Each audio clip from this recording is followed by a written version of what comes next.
Here we go, watching the news this morning. I think it's the 10th of August, if I'm not mistaken. Maybe it's the 9th of August, I don't know. But it's pretty obvious that we're in some uncertain, scary times here, not only in America, but throughout the planet. And if you would please listen to what has recently happened in regards towards China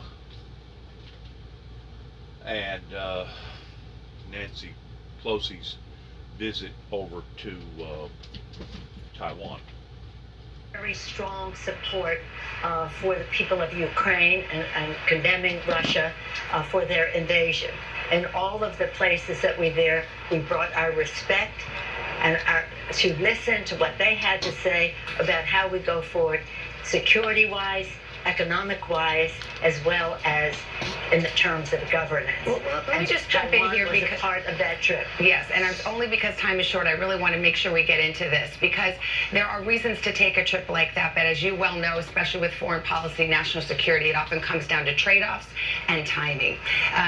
Was it worth it? Now that you see the response, China has taken absolutely without any question. Okay, because China has made a series of stunningly aggressive military moves in Taiwan. I mean, unprecedented in terms of the security of Taiwan. Was it worth it to make this trip now if that was the response from China? I have overwhelming bipartisan support for our visit to Taiwan. As Speaker of the House and with the distinguished delegation that I went there with, we were very well received, thousands of people in the streets, received by the President of Taiwan, buildings with big welcoming to us. The people of Taiwan welcomed the visit. The Chinese government may not have, but China will not be allowed to isolate Taiwan. But a couple months ago, a delegation went from the Senate. It was bipartisan. It was high-powered, including the chairman of the Foreign Relations Committee. Nobody said a word. Nobody said a word. Did you even know about that trip?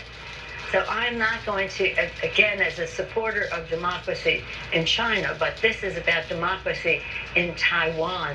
We cannot allow the Chinese government to isolate Taiwan. They may say to them, you can't go to the World Health Organization, but they're not going to say who can go to Taiwan. And yes, it was worth it. And what the Chinese are doing is what they usually do.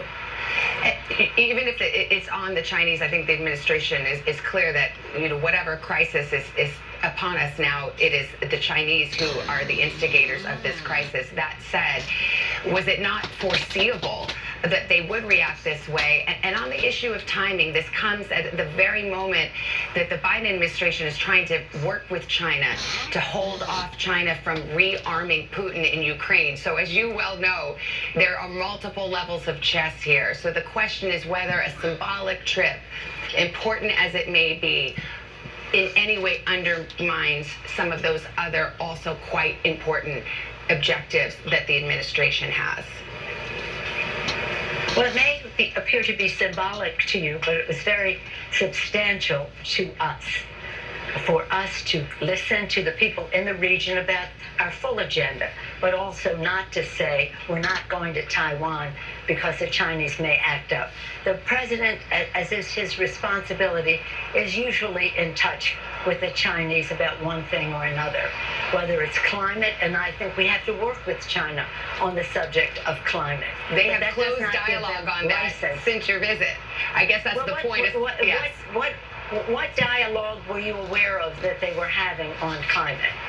They have been shutting down on many things. So again, this thing of, but they were going to be doing this and they were going to be doing that. Let's just say this is not something that should be dividing us. We are not going to let China isolate Taiwan. And if they can ignore a trip of 5 senators in a bipartisan way, why would they decide on my trip that it would be different.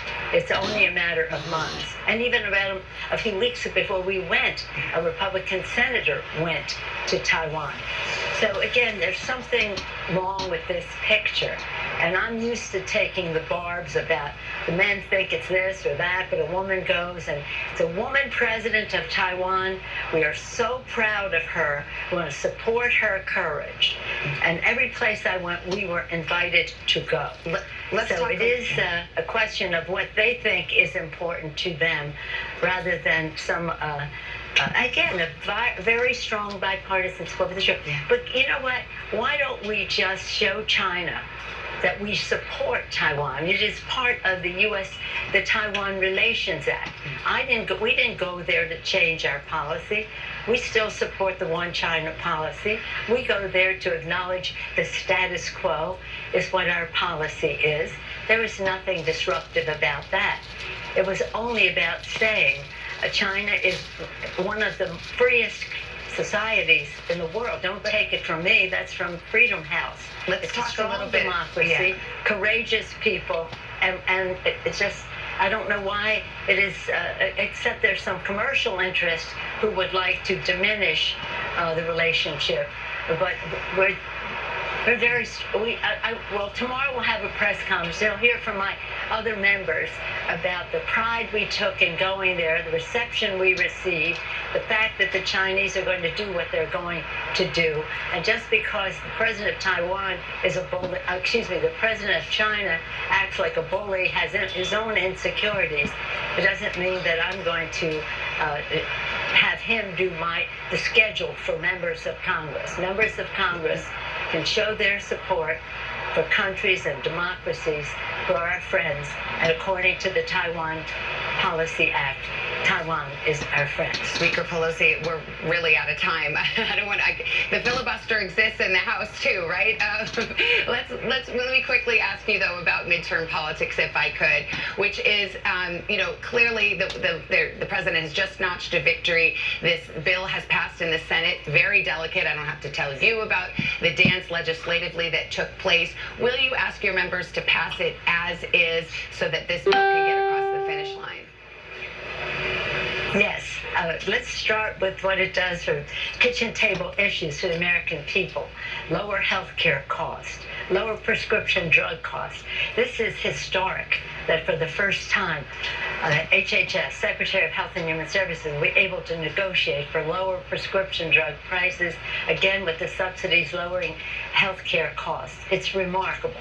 And then in terms of creating jobs and also saving our planet for for now and for future generations. It's remarkable. Our members are very pleased, and quite a bit of what is in the bill is what we had worked together, House and Senate, to do. Wow. It doesn't have everything we had in the bill, but we're very pleased with what is in there. House Speaker Nancy Pelosi, sorry to cut you off. I wish we had more time, but hopefully we'll get to have another conversation in the future. Thank you very much. Appreciate your time. Thank you. Good morning. Thank you. Covered a lot of ground there. All right, still ahead. A new tool from Snapchat this morning to help parents keep kids safe on social media. Kate Snow has your first look. Also, imagine watching a band at your local bar when Carrie Underwood decides to take the stage. Apparently just happened. We'll have that and more right after these messages. Psoriatic arthritis. Just go forward. Just go forward. Go forward. Oh. This is on something serious.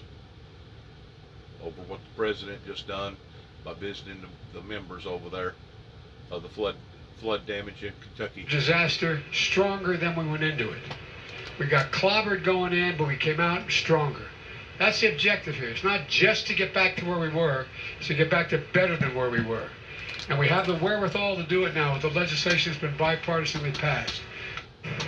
The Biden administration already declared those counties hit by the flooding as federal disaster areas.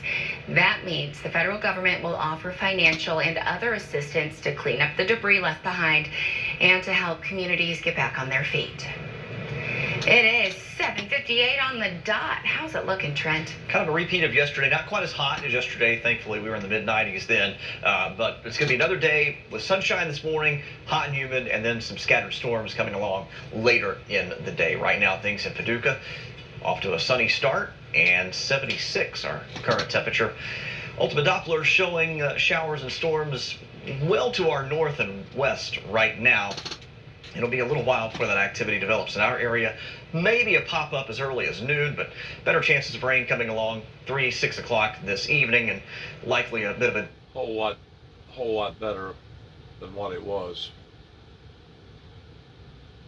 6 o'clock this evening, and likely a bit of a diminishing trend in the rain after dark. Tomorrow, another day of scattered thunderstorm chances before we dry out Thursday, and lower humidity arrives for the weekend.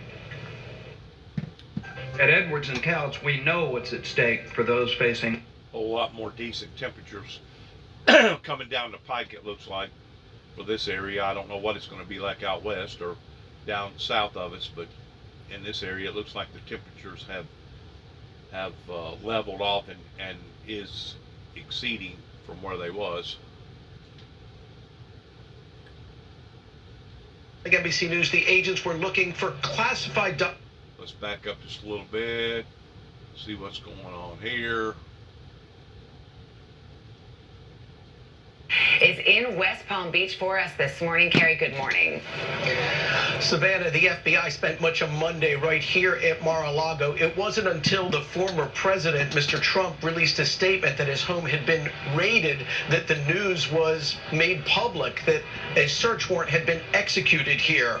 A senior source telling NBC News the agents were looking for classified documents brought here after Mr. Trump was president.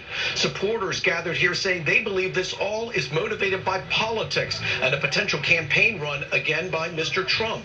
In a statement issued just before 7 o'clock Monday night, Mr. Trump said Mar-a-Lago was, quote, under siege, raided, and occupied by a large group of FBI agents, claiming it was unannounced and portraying himself as the victim of a political persecution, adding, they even broke into my safe. Of course, in 2016, as a candidate, Mr. Trump repeatedly attacked Hillary Rodham Clinton, saying that she had classified documents on her personal email server. Savannah? All right, Carrie Sanders in West Palm for us. Thank you, Carrie. Now to an announcement from the popular social media app Snapchat. This morning, the company is unveiling new parental tools. NBC senior national correspondent Kate Snow got a preview, and she is with us this morning. Kate, good morning. Good morning, Craig. And this is a good thing. Morning, Craig. So pertaining to the tools on social media to be able to protect your children. So Snap has been around for a decade now. The company says 99 million people use the app every day in North America alone, including a lot of teens. The platform has added safety features in the past. For example, making teen profiles automatically private and rules around how adults can connect with teens. But they haven't had tools specifically for parents until today. For millions of teens, Snapchat is the way they communicate with a group of friends. This morning, the company's giving parents a window into that world. We have a responsibility to make sure teens are safe and healthy on Snapchat. Nona Faranick-Yadigar is the Director of Platform Policy and Social Impact at Snapchat. Starting today, parents and teens between 13 and 18 can opt in to what they call the Family Center.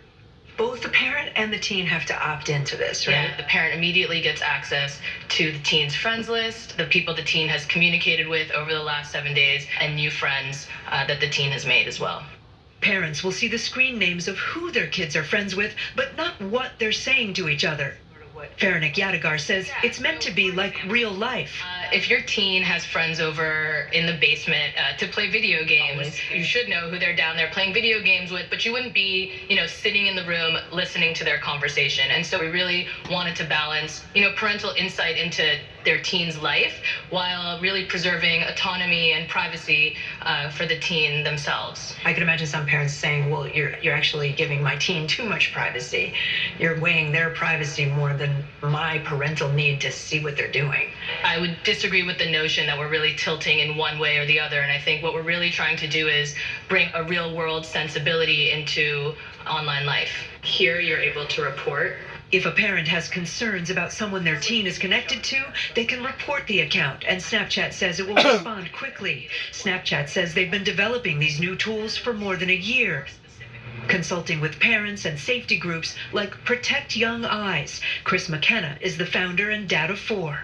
What's the headline for you in these new parental tools on Snapchat? The headline goes like this: great job, it's about time, and there's more to do. Teens are going to be able to opt into this family center. Do you think they will? There's the conversation that needs to take place, right? Between parents and young people. I like that feature because I think it forces parents to talk to their kids. If a child says no, okay, that's worthy of a conversation. Why not? Snapchat has existed since 2012. 10 years. Why didn't you do this sooner? Family Center has been on the roadmap for a long time. We wanted to be really thoughtful about bringing out tools that would be useful, but also diligent and thoughtful. And I'm really excited to bring them into the world. So if you're wondering if teens could just say yes to Family Center on one account that their parent is linked to and then create a different account that they really use, Snapchat says their users don't typically create multiple accounts because you can't be logged in to more than one account at a time, but they say that they're going to monitor to see if that starts happening. In the future, by the way, Snapchat also says they're going to add more tools for parents, including content controls to stop teens from seeing whatever the parent considers to be inappropriate. I mean, your kids are older than ours. You've been in the game a long time as a parent, Kate Snow. Doesn't it continue to be your experience that if a kid wants to find a way around something and keep something from mom or dad, they'll figure out how? I think every parent out there would say that. I think this is, as Snapchat would say, a step in the right direction. They're trying.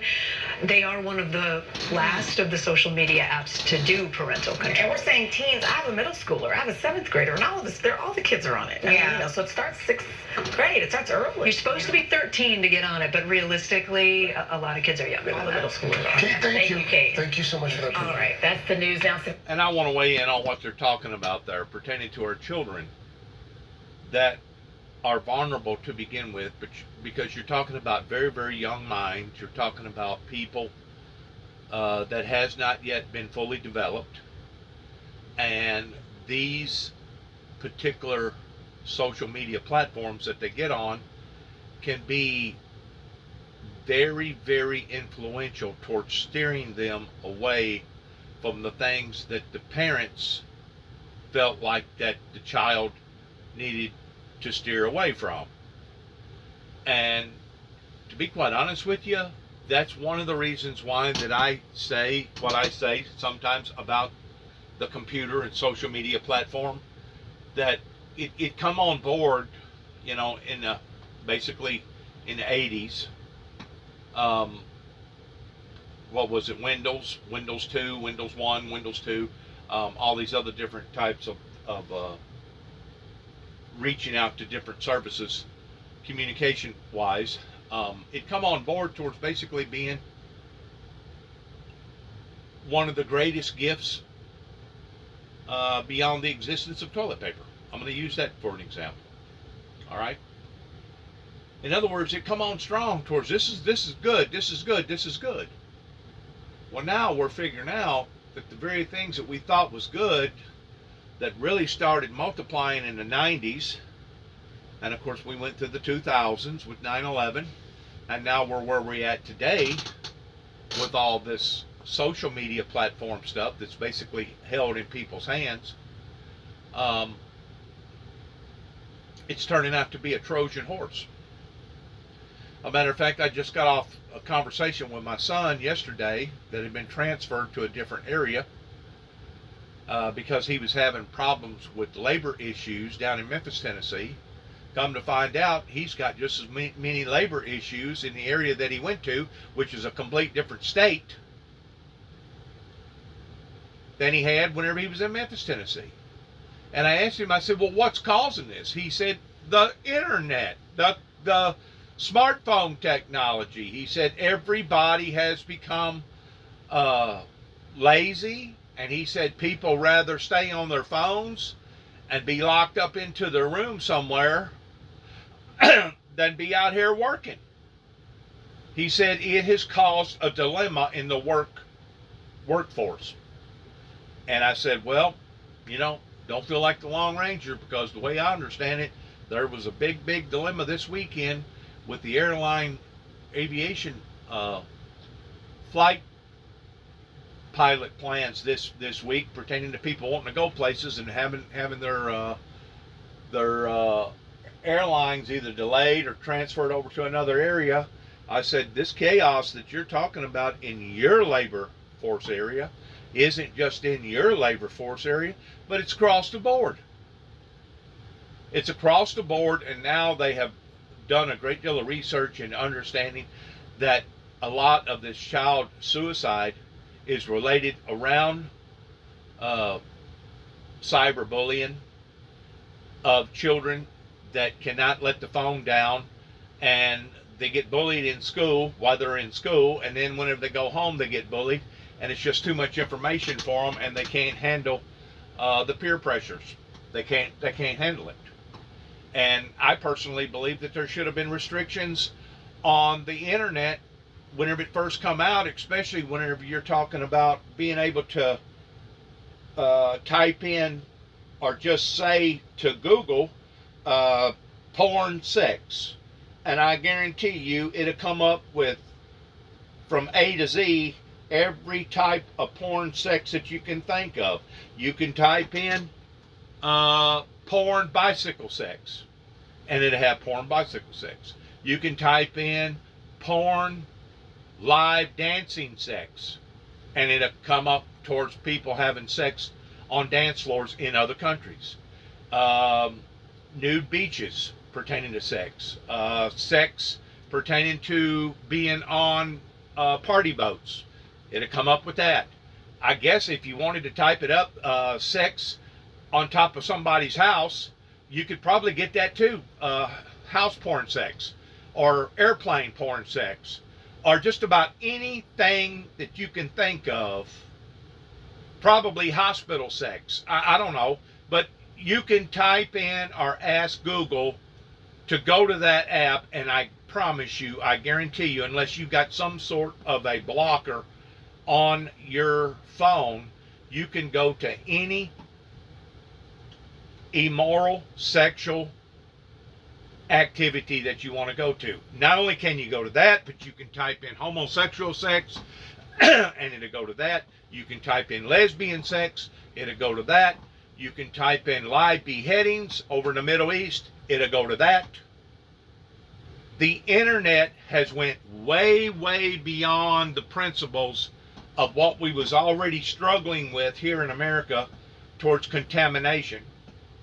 And now,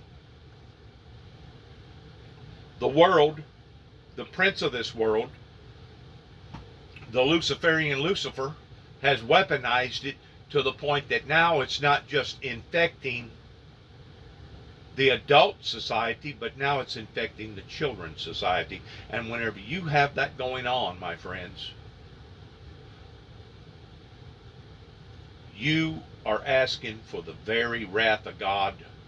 And not only God no longer protecting you from the works of Satan, pertaining to storms and fires and diseases and wars and etc., but now you've opened yourself up to the degree that it says in the Bible that it would have been best that you had never been born than for you to have offended one of these little ones.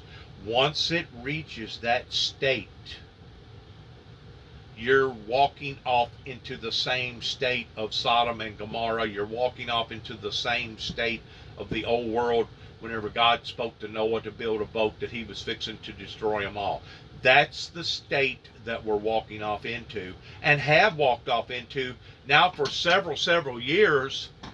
That is just now coming to the forefront pertaining to how wicked and how evil that these social media platforms really are.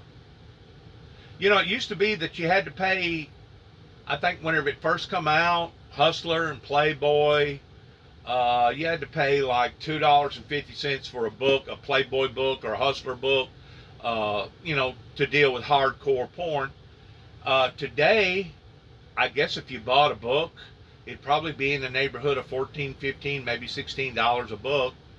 But why buy a book whenever you can watch the live performance on your handheld device and can either transfer that over to your laptop or transfer that over to your tablet, or even transfer that over to your TV set, to where now, instead of looking at still captured pictures of hardcore porn, now you can watch it live just about at any convenience, holding your own telephone. And I guess you could be in church while the preacher was preaching against immoral sexual activity and be watching porn at the same time, looking down at your phone while the preacher was preaching against it.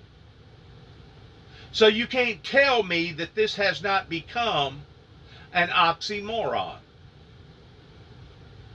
The same way with the Trojan horse. They thought that they was receiving a great gift by receiving this horse, not realizing that it had hollowed doors to where you couldn't see them, and people that was barricaded up into this horse whenever they pulled it into the city. And then later that night they all got out and basically butchered the people that was in there that night. I don't forgot now the name of the movie that I watched pertaining to this. I don't forgot the name of the various tribes or countries that we're talking about, but they claim that this actually occurred.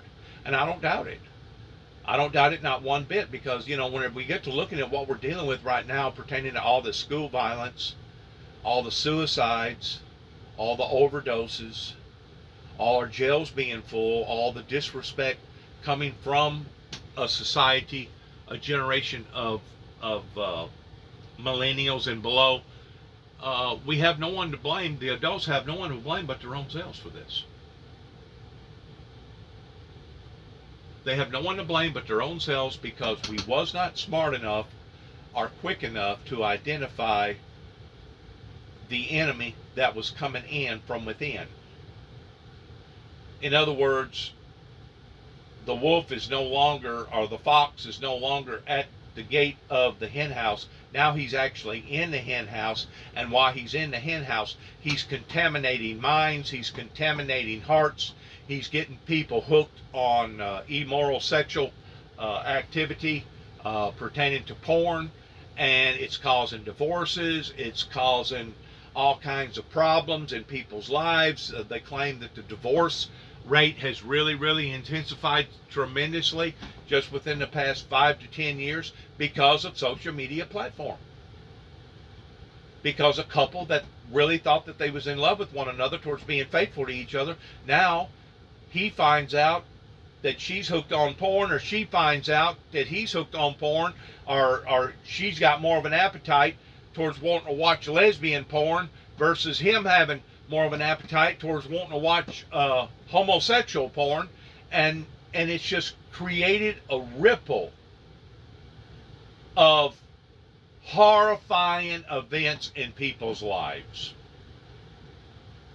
Once more, my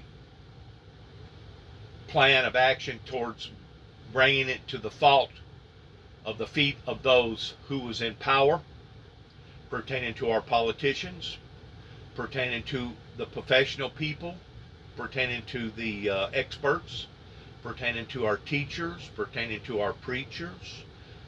They have allowed for this now to mainstream into society to the point that now little Johnny or little Sally can get a hold of this information and basically become the very thing that they're watching.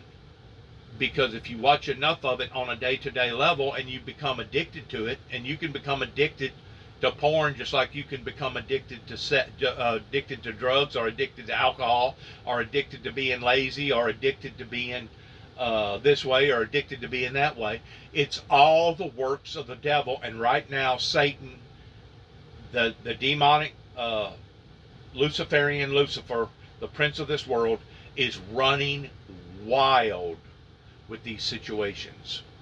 Absolutely running wild. In the meantime, while he's sitting in the corner giggling, sniggering, and laughing, while seeing people's lives crumble and being destroyed, Why contaminating children's lives? Why contaminating countries and sitting back laughing and hee-hawing because of what he has done to the Homo sapiens. This has to be, at my age, at 61 years old, one of the most saddest, heartbreakingest moments.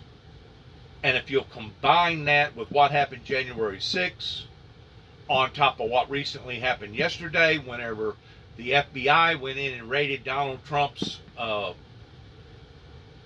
down in Florida, that I actually used to drive by routinely just about every day whenever I was living down in Florida, because I had a cousin that lived just right up the road from where they lived, and I knew that that place was over there, and I had actually thought about visiting it, and this was way before Donald Trump ever took ownership of it or whatever that he done over there. But I used to drive by it every day because I had an uncle that worked as a chef that worked in facilities like that. I don't think he never actually worked in that facility, but he was a professional chef that worked in country club places, golf places, towards being their primary head chef, that made good money, and they took care of him very, very well. Very well. So I'm very familiar with that area down there. That Donald Trump is imitating in that area. I'm very familiar with Daytona. I'm very familiar with Homestead in the southern part of Miami. I'm very, very familiar with Tampa. I'm very familiar with St. Augustine. I'm familiar a little bit with Jacksonville, Florida. What is that, Dave County or something like that? One of the biggest counties in the United States, because it goes basically from city limit border to city limit border. Tuscaloosa, I've been in there pertaining to their capital. Been all over Panama, Destin, Florida, down in that area. And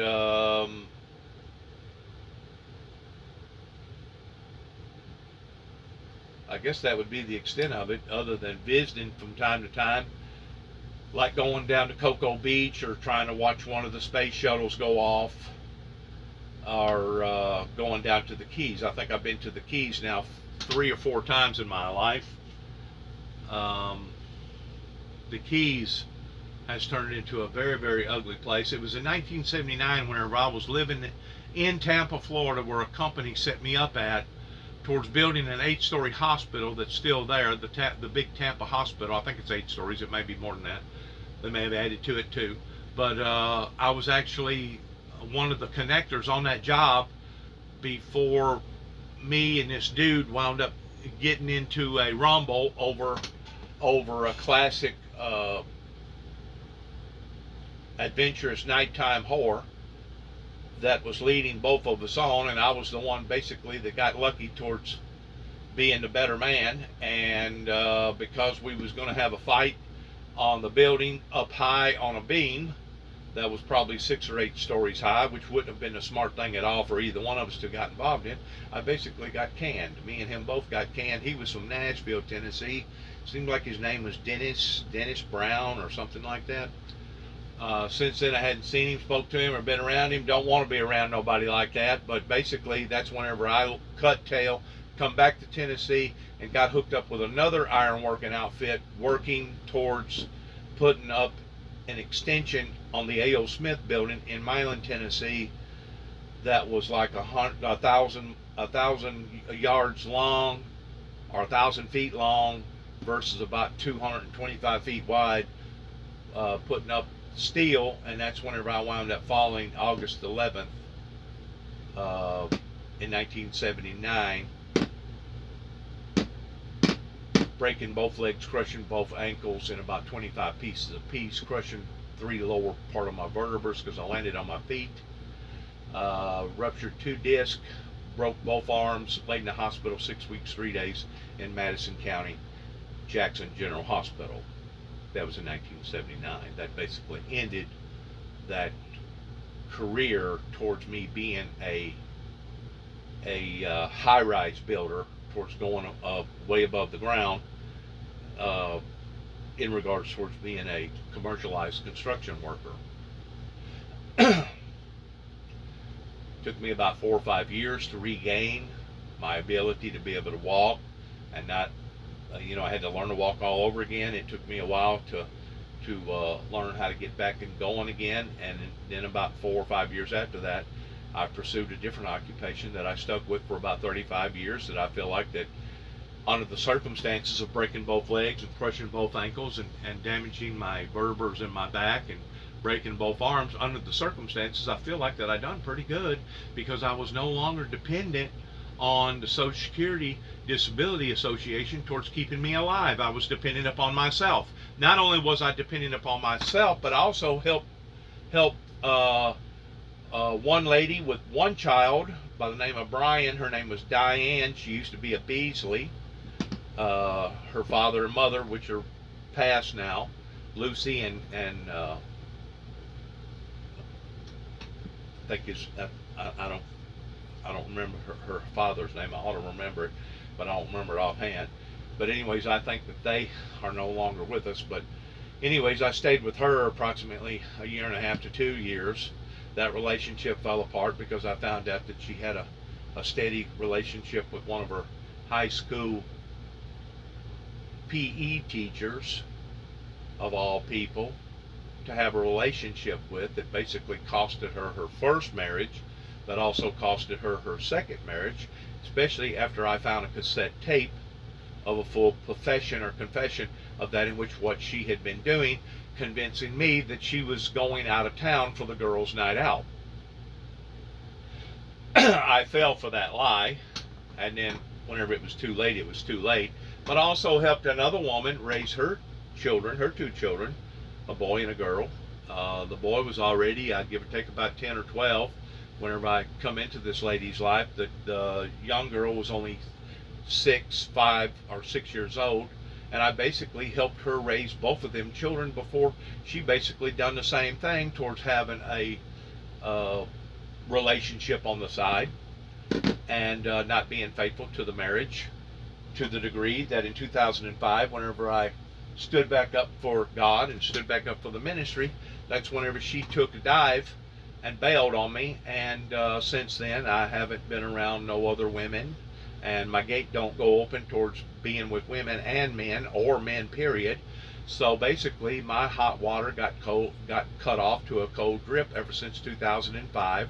I haven't been in the dating scene. I don't go out carousing around anymore looking for one-night stands, and because of it, it has been difficult for me to readjust to this lifestyle. At times it's been lonely, at times it's been very, very challenging, but I have learned to adapt, and the Lord has given me the strength to go over these things and to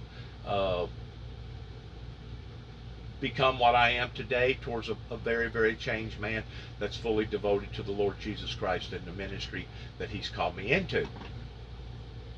That's where I stand since 2005. I made a devout commitment with God, and I said, Lord, deliver me from all these bondages, and I will be yours for eternity.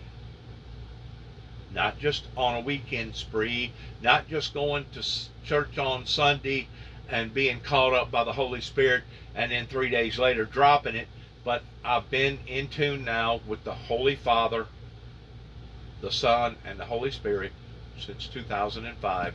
And I'm not saying that I can walk on water and turn water into wine, because I can't. I'm not perfect. I've went through some very, very strong, challenging things in my life, but I'm still striving towards that perfection. Even as Jesus said,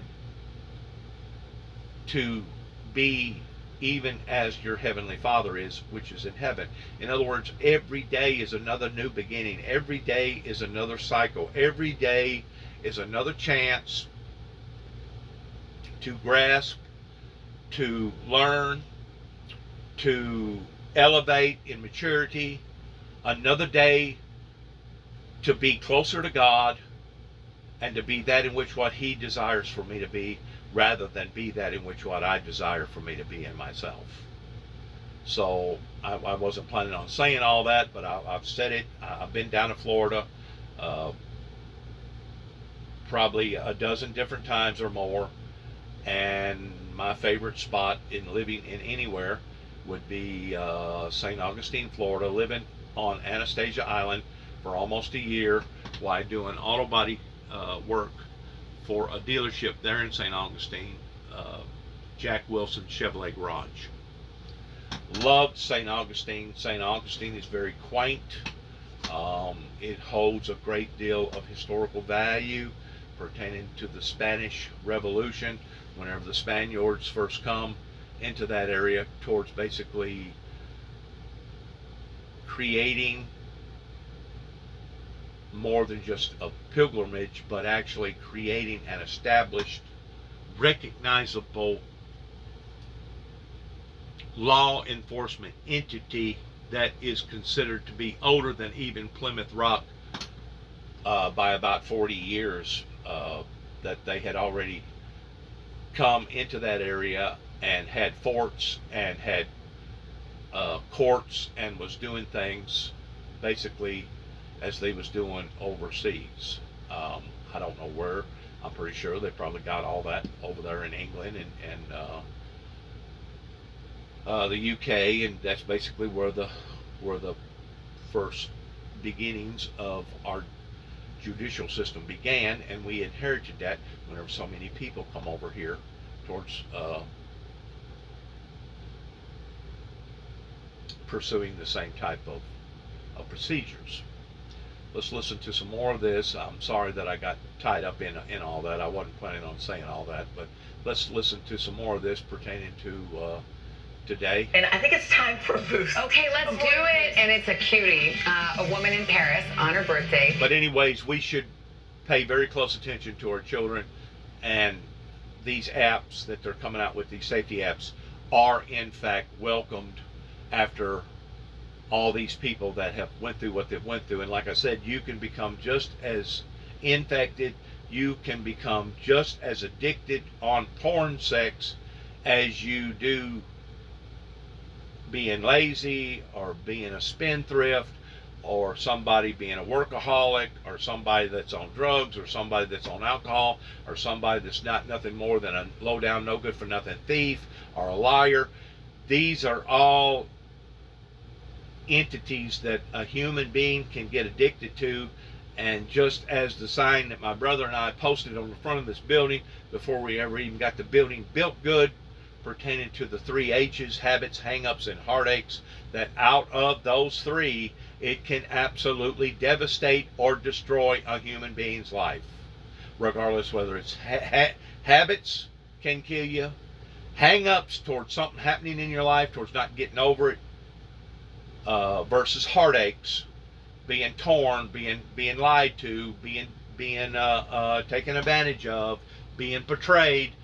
There's lots of people that has a heartache that basically turns into a hang-up, and in the hang-up, it can destroy you. But you can also have a hang-up in other areas that can destroy you. You can have, habits pertaining to smoking habits, drug habits, immoral sexual habits, being lazy habits. I mean, I could go on and on and on. That out of those 3 that I learned out in Denver, Colorado with Dennis Leonard, working with that group of people up there, it basically covers all bases in regards towards the things that can be destructive in a human being's life. So she was missing her daughter. So mom then got a call from her daughter saying she wished she could just teleport from New York to Paris to celebrate with her. And that's when this happened.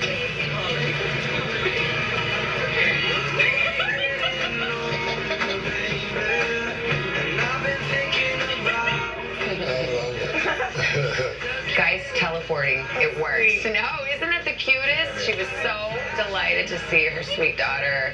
What a moment. And yes, she traveled by airplane. Yes. Happy birthday. Good birthday. Yeah. Happy birthday. That's a good one. Up next, we're going to celebrate Olivia Newton-John's life through her visits here on Today. Now that was a good thing pertaining to a parent and her child coming together. unexpectedly. That was a good thing. And our friendship with her. And then we've got Olivia's dear friend, Jane Seymour, 40 years of friend. Let's go forward now for time conscientious sake. I want to try to get on the breaking news right now pertaining to the deal with Donald J. Trump. I feel like that's probably pushing above and beyond the call. And I don't know how much that today is going to show of that particular proceedings, because it's so new. They probably haven't had time to work out the wrinkles towards how that they're going to flip it and us understanding what actually occurred. Still going forward, still going forward. Olivia Newton-John, I used to adore her whenever I was a child growing up, because I got hooked on Grease and all those other attributes pertaining to her talent and her gifts that she displayed openly before the world. Yeah, so she's giving us two things. And there's no doubt Olivia Newton-John will be missed. Might not be. She will be missed pertaining to her talents and her gifts in an eye-opening situation. Let's watch this, please. Signing ceremony. Thank you, President Biden, for inviting us to the White House. Thank you, Speaker Pelosi and Secretary Raimondo. And thanks to all my great Senate colleagues who are here today as well. Well, what a 6 weeks it has been for the Senate.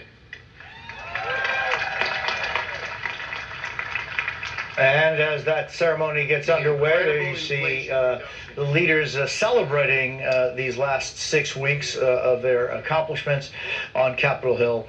And certainly the White House is feeling very good about this event that they are participating in this morning. Meanwhile, we're staked out at Trump Tower in New York City with reaction coming in from the search warrant execution at Mar-a-Lago, the political implications of that coming up. But first, the White House is ending the Remain in Mexico policy for asylum seekers. What happens now to the tens of thousands of people who have been waiting for months in danger on the other side of the border?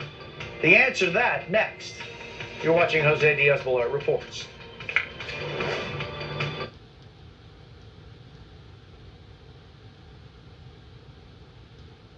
Make that call. Honey, we already have Medicare. Why do I need to call? Alan, the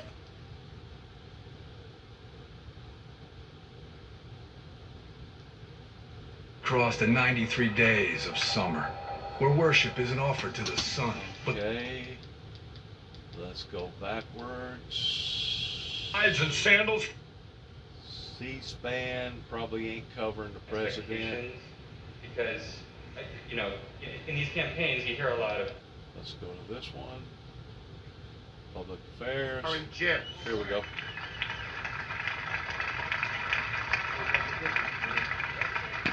The chips that make everything, from cars to household appliances to medical devices, that now are making them more expensive, and when we bring them back, the prices will go down. Very important to our people. The microchip is an American original. We used to lead the world in this technology, and it's time that we lead the way once again. We've also made the largest down payment in scientific research in decades, the kind we'd seen after World War II, that unleashed half a century of prosperity. We'll cultivate the tech hubs of tomorrow to spur new innovations and new discoveries to create countless new jobs right here at home. It's a game changer for so many places in America and for states like mine.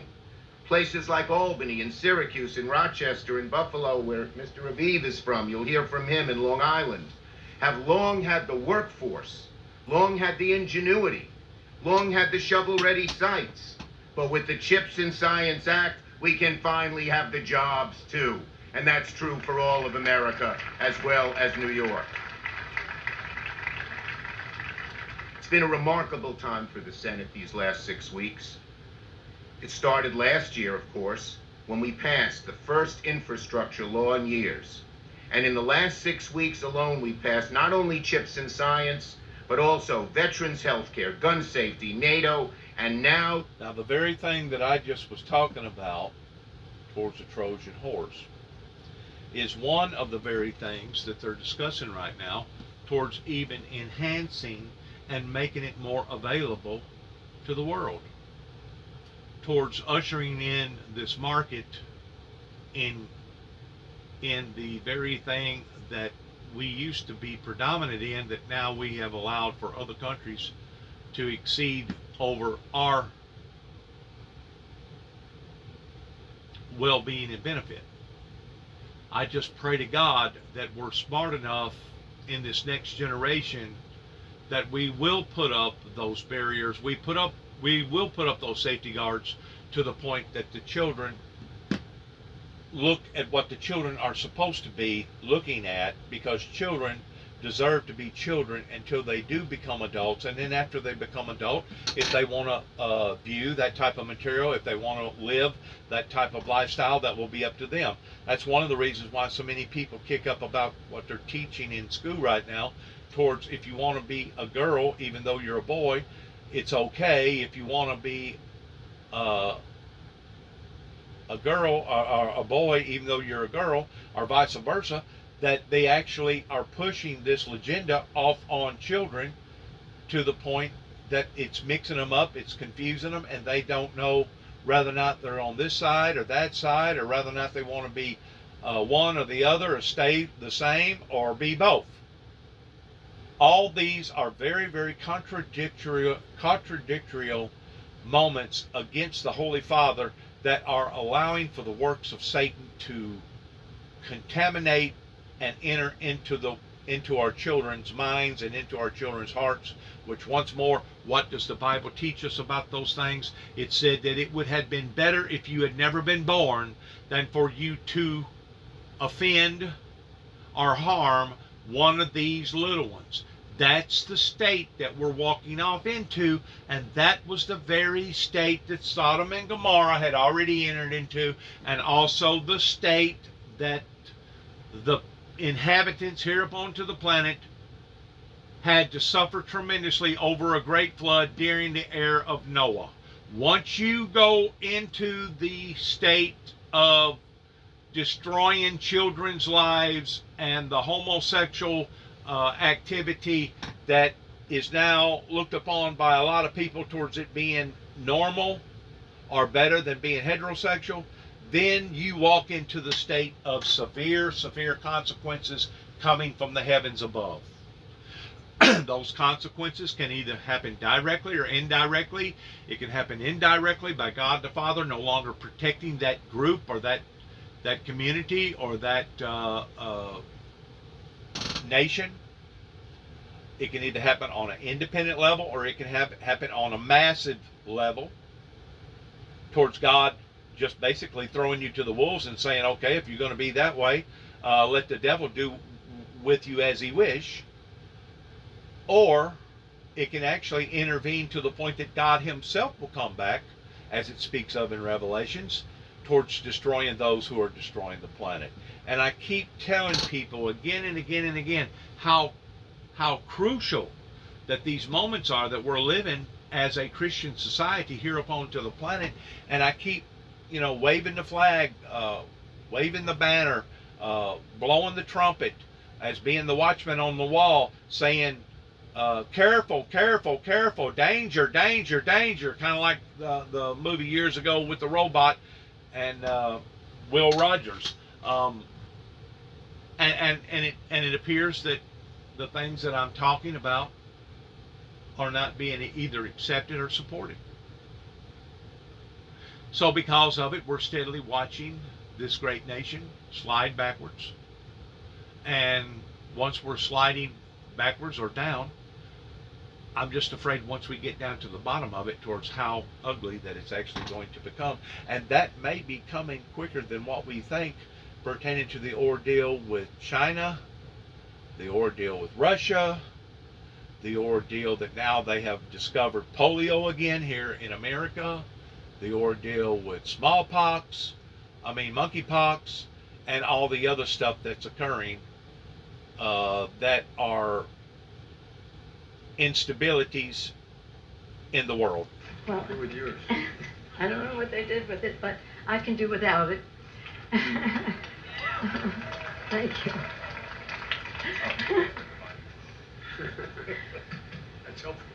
Mr. President. Today, Mr. President, with the stroke of your pen, America declares our economic independence, we strengthen our national security, and we enhance our family's financial future. Mr. President, thank you for your visionary, inspiring leadership that brings us together today to ensure that America is better equipped than ever before to compete for and win the 21st century. But it ain't going to be worth a nickel if you don't have the Creator in behind it. If you don't have the blessings of God on your side, it's not going to be worth a nickel.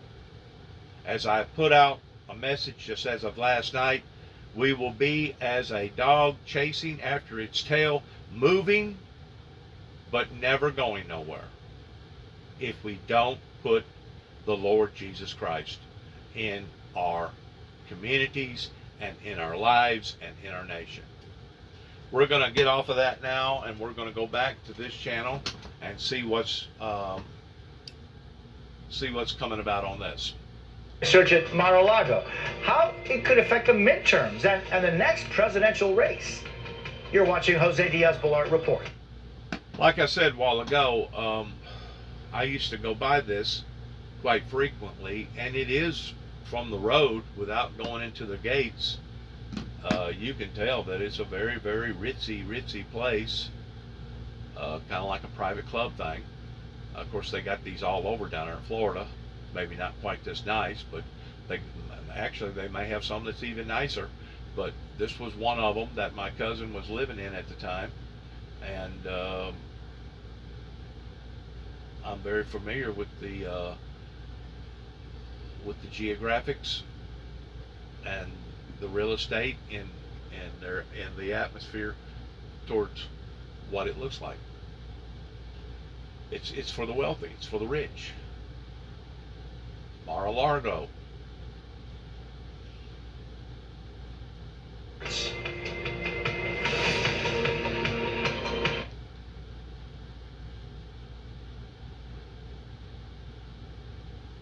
Disaster, where the 2011 tsunami caused catastrophic reactor meltdowns. This is dangerous actually situation, because if this diesel stop, then you will have like already disaster with melting of nuclear materials within 1.5 hours.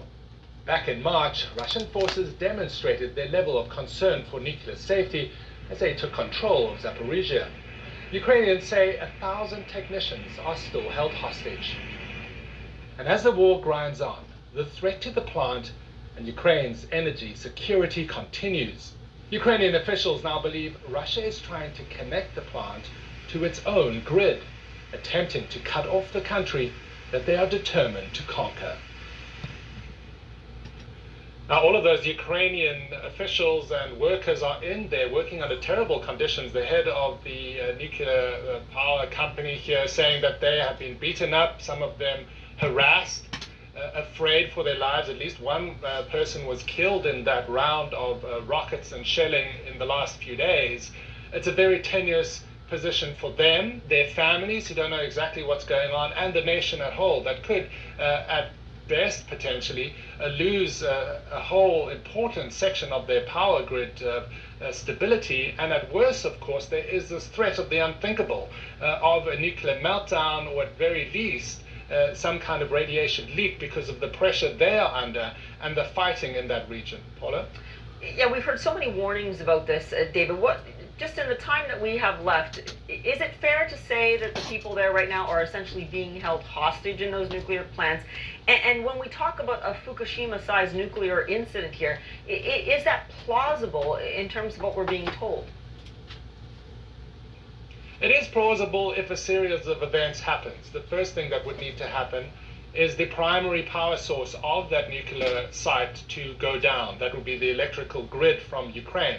The next thing that would have to happen is the diesel backup, as that official was saying, would need to go down as well. So that's one scenario. Another scenario, of course, would be a direct strike on a nuclear reactor. But those are very heavily fortified. It would require a very large blast to make any kind of impact.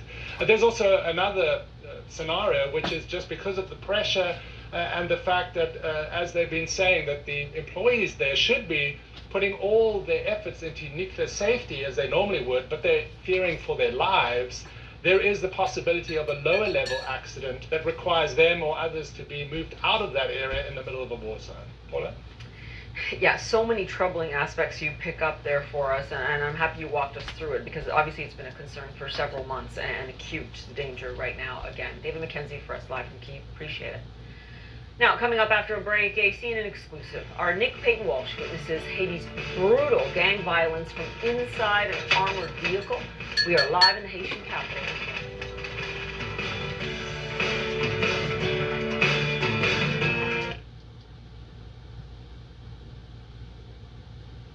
Gutierrez is outside Trump Tower in New York City. Gabe, good morning. What's going on there today? Are we expecting any more comments from the former president? Hi there, Jose. Good morning. Well, yes, as you mentioned, President Trump was here when the news first broke. He ignored questions from reporters as he left Trump Tower. We understand he went to his golf course in Bedminster, and that is where he is scheduled tonight. We have confirmed to have dinner with a group of GOP lawmakers over in New Jersey. Now, Jose, as you've been reporting, according to a source familiar with the search of Mar-a-Lago, it was related to classified information the president allegedly took with him after leaving the White House. Now, the Secret Service says that it was notified, a Secret Service official says that the agency was notified by FBI agents early Monday morning, but that the Secret Service did not participate in the search. It simply facilitated access to the property. Now, Jose, in terms of what the former President Trump has said, he put out this written statement last night where, as you said, he called it prosecutorial misconduct, the weaponization of the justice system, and an attack by radical left Democrats who desperately don't want me to run for president in 2024. Jose, so far no comment from the president yet today. We did get off the phone with his attorney a short time ago who called this search uncalled for, says that the former President Trump had been cooperating with investigators, so they're surprised to hear about this search. But so far, no public comments from former President Trump today. Within the past hour on his social media account on Truth Social, the account did post the endorsement of several congressional candidates in Wisconsin and Minnesota. But again, no word on when we expect to hear next from former President Trump. But late last night, he did call into a tele-rally for former Alaska Governor Sarah Palin, who is, of course, running for Congress. He called it, quote, another day in paradise. Jose? NBC's Gabe Gutierrez in New York City. Thank you so much. Let's turn now to the political stakes of all of this. Joining us now with the very latest is NBC News national political reporter Mark Caputo and Jake Sherman, founder of Punchbowl News and an MSNBC political contributor. Thank you for being with us this morning. Jake, as you mentioned in Punchbowl this morning, some Republican lawmakers are now warning they'll retaliate against Justice Department officials if they win in November. What would that look like? That's a good question. I mean, I think the broad strokes of it are undetermined, but I think the Republicans, and I spoke to House Minority Leader Kevin McCarthy, who is hoping to be House Speaker Kevin McCarthy in the next Congress, and he suggested that they are considering some sort of special committee to deal with to look into the Department of Justice, the FBI, and other what they think are governmental misdeeds. I would say this is going to be the centerpiece. Investigations are going to be the centerpiece of this House Republican majority if they are to take the majority in November. They're not going to be able to get much legislating done with Joe Biden in the White House. And think of it as a redux of 2010 to 2012 when Barack Obama lost the House in the middle of his first term, and Republicans took the House and launched a whole host of investigations. And just think of the difference in our politics in the last 12 years, how much more dirty it's gotten, how much more nasty it's gotten, how much more, acidic, I guess I would say, it's gotten. And then you'll get a sense of what House Republicans would do if they are in the majority come 2023. Yeah, I mean, the question is, what do you specifically investigate and look for? So, Mark, let's talk about politics, because politics is immersed in everything in our society. How is politically what happened in Mar-a-Lago yesterday playing for both Republicans and Democrats? I think both bases are incredibly stirred up. For Democrats, it's this hallelujah moment. Finally, something's happening. The question is, what is that something? And for Republicans, there was just this massive rally around the chief. You saw it from the RNC chairwoman to the head of the National Republican Senatorial Committee, Rick Scott, Florida governor. As Jake mentioned, Kevin McCarthy. Ron DeSantis, the governor of Florida, who, a lot of people say, hey, he might run against Trump. He made it pretty clear that he is singing from the Republican hymnal on this one, rallying around the chief and criticizing DOJ. Is that something that they feel that is deeply motivating to them, or something that they simply have to do because it is who it is? It might be a little bit of both. It's probably on a case-by-case basis. If you watch Fox News last night, there was a lot of rage coming out of there. And if you watch conservative Twitter, same thing. So they're stirred up. Democrats are stirred up. We're looking at one heck of a ride. Yeah, and Jake, one major figure who's been noticeably kind of quiet on this breaking news, Senate top Republican Mitch McConnell. What's your takeaway from his, silence on this? He wants nothing to do with Trump, and he's not going to say anything, I can't imagine, especially not on his own volition. Now, the Senate is out of session until September, so we might know a lot more by September. Maybe we won't, but I would not expect Mitch McConnell, at least based on what I know about him, to weigh in at all in favor of Trump. Now, McConnell is, I think, traveling in the state today in Kentucky, around the state, and I expect he will be in the coming weeks because it is that August recess. But I would imagine that, McConnell has taken a measured tone towards Trump. He hasn't spoken to him in more than a year, has made no secret of his dislike for Donald Trump, and I would imagine that he will say something to the effect of, let's wait to see where this goes, because he is not one to throw the former president a life raft. And Mark, the former president has been tiptoeing around when or if he's going to run for president. Is this, do you think, going to weigh things either way? Yeah, I don't know how tiptoey it is. It's been a turnkey operation to run for president. For more than a year, it's been a kind of a question of when. In the past few months, it's been a question of when. And now Trump is pretty motivated to run. According to people I've spoke to him, the new debate you're going to hear out of Trump world is Trump is more and more talking about running, possibly announcing his run before the midterms. His advisors and people in his circle are divided about whether that's a good idea or a bad idea to announce before or after the November elections for 2024. One of his advisors told me, I'm not saying this is true, but this captures kind of the essence of how they perceive the situation. The FBI just made Donald Trump president. Now, again, I think that's not necessarily accurate, but that captures their feeling and their sense that this is a huge moment for Trump, both in getting him to run for office again and having that strong Republican support rally around him. And the White House is looking at this and seeing what, Mark? Well, they're seeing, and they've been preparing for Donald Trump to run for quite some time. So we're going to see one of the few rematch presidential races in a while.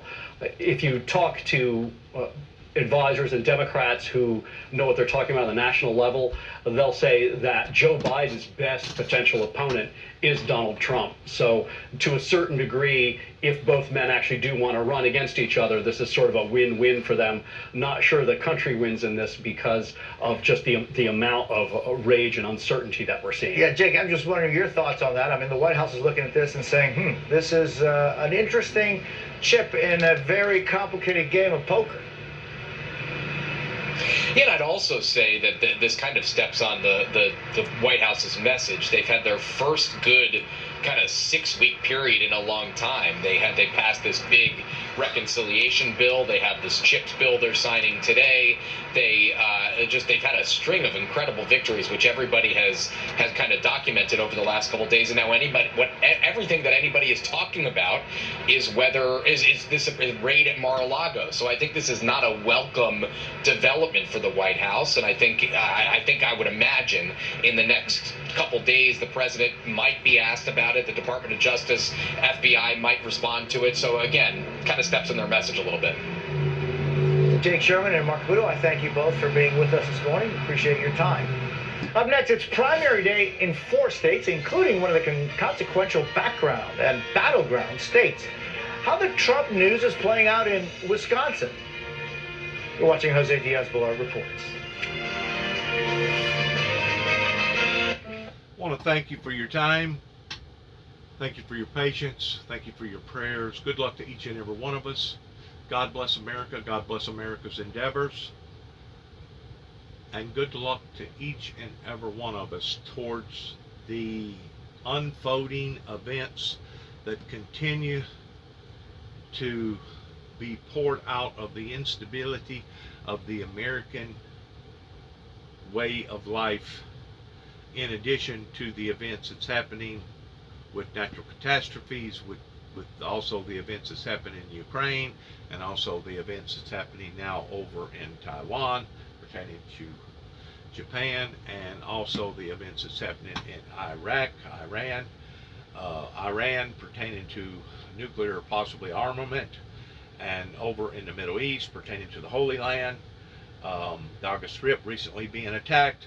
Good luck to each and every one of us again and again and again as we end our message towards thanking you, and shalom.